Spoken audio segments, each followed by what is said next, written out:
I am here today with Dr. Joyce Knestrick. Thank you so much for being here and doing this interview with us. Thank you so much for having me. Of course. My first question for you is, what inspires you to go into nursing? Well, actually, my first degree was in chemistry. Okay. And so I wasn't a nurse to start. So I started off as a chemist, which is not a very good field for an extroverted person. So I ended up in retail sales for a while, and then I worked at a health food store, and people would come in and say, "Oh, you should be a nurse, you should be a nurse." And then when I was young, my grandmother always wanted me to be a nurse, but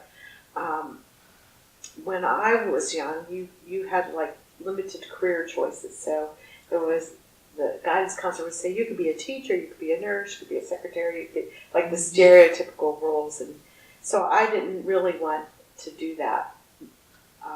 So then it was later on, I think, that I discovered that it was probably a very good and the best profession for me. Okay. Wow. Did you already know you wanted to further your education to go on to become a DNP, for example? Well, when I first started nursing, I already had a degree, so I went to an associate degree program to finish, to become an RN.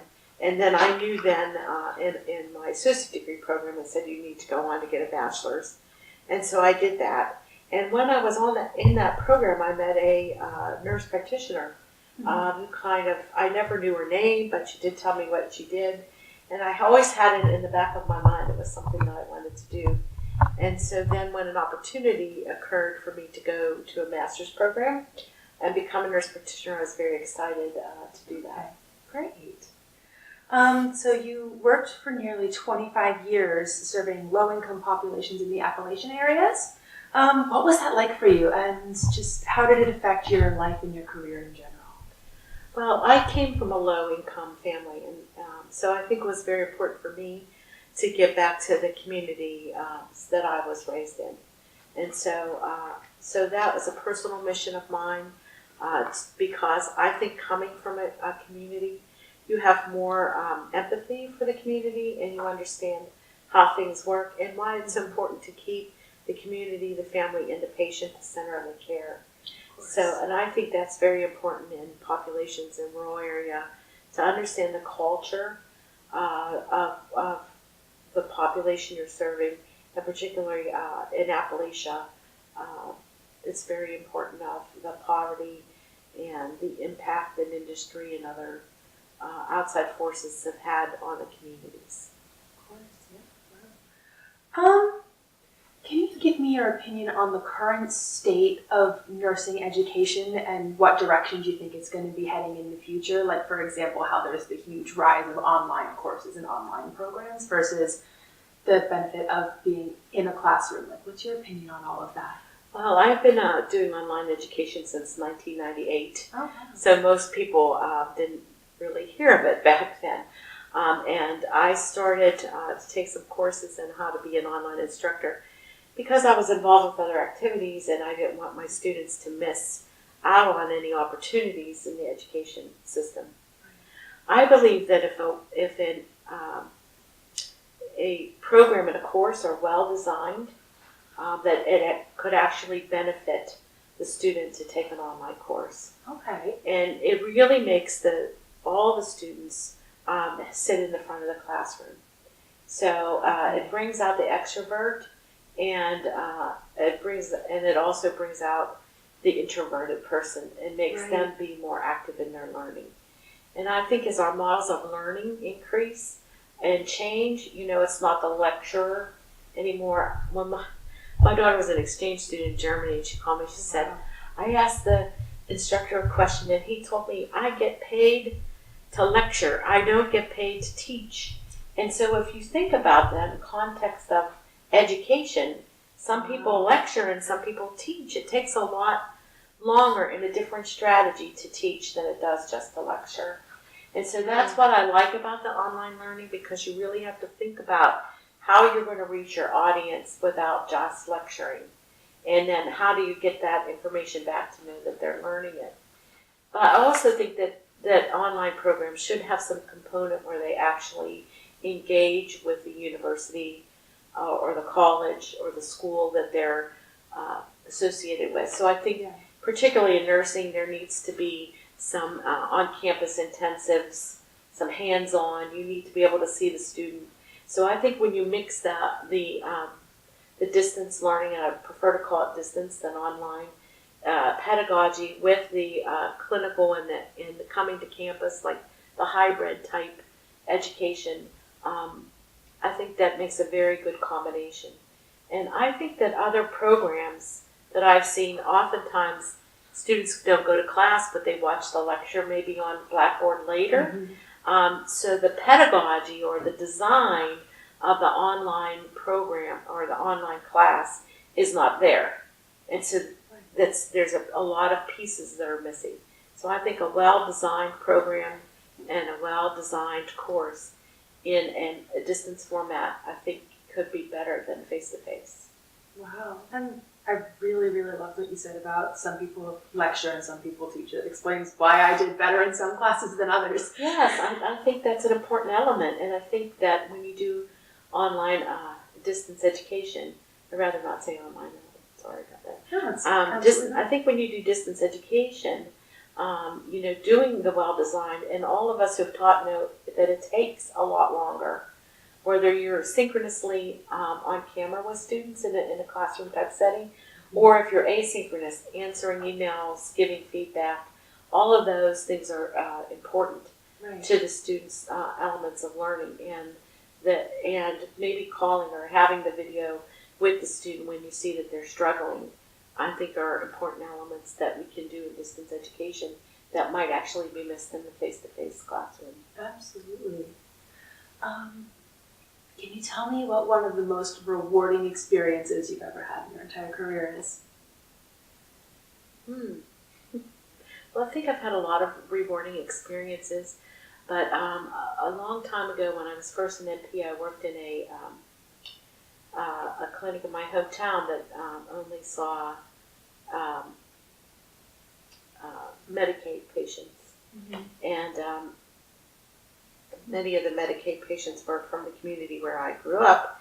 And I was able to run into somebody later on who told me about the difference that I had made in their life, and they had gone on, for further education.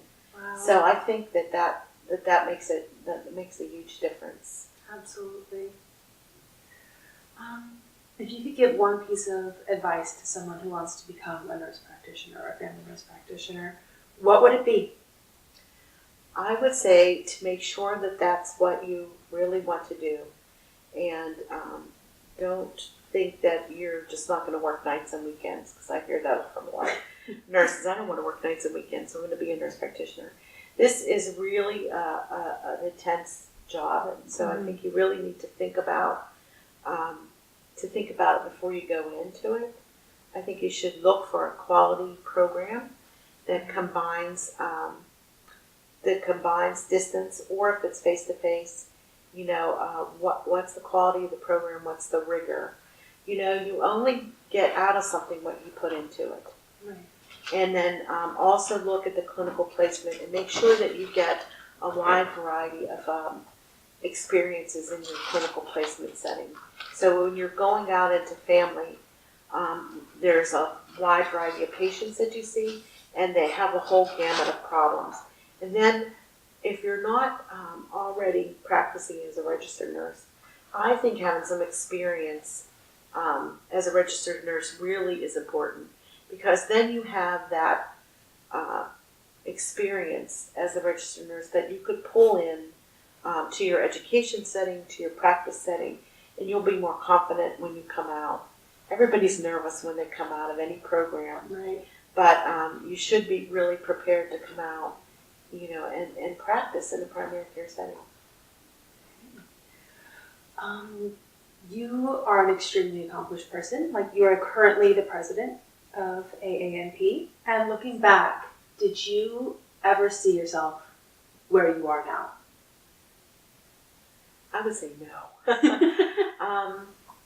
I just think that it was a series of unplanned events that got me here today. I first started as the West Virginia representative for the state of West Virginia at DNP, and then kind of moved up from there.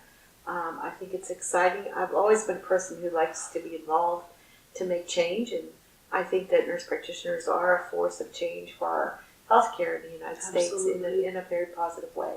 Absolutely. Tell me why you decided to co-edit the DNP Capstones Project and what continues to make it great since it published back in 2014.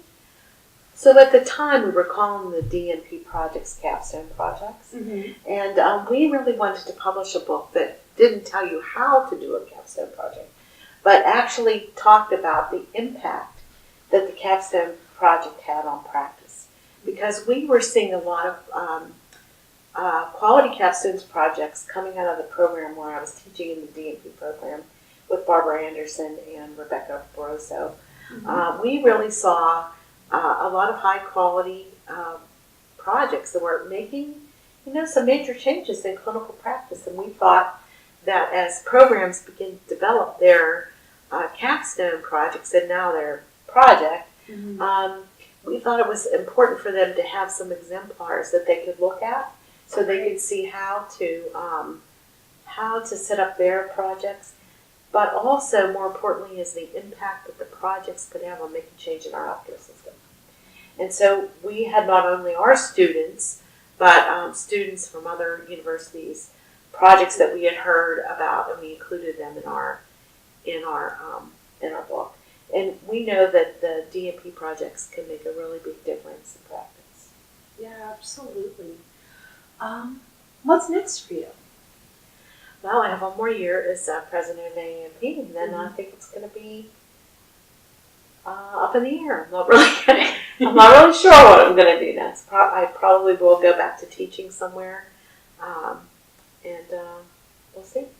Yeah, well, as you said earlier, it seems like life takes everyone in unexpected directions. Yes, when one door closes, another one opens, and I'll continue my clinical practice and continuing to make an impact in that arena as well. Absolutely. Thank you so much for being here. I was really glad I got to speak to you today. Well, thank you for having me. I appreciate it. Of course.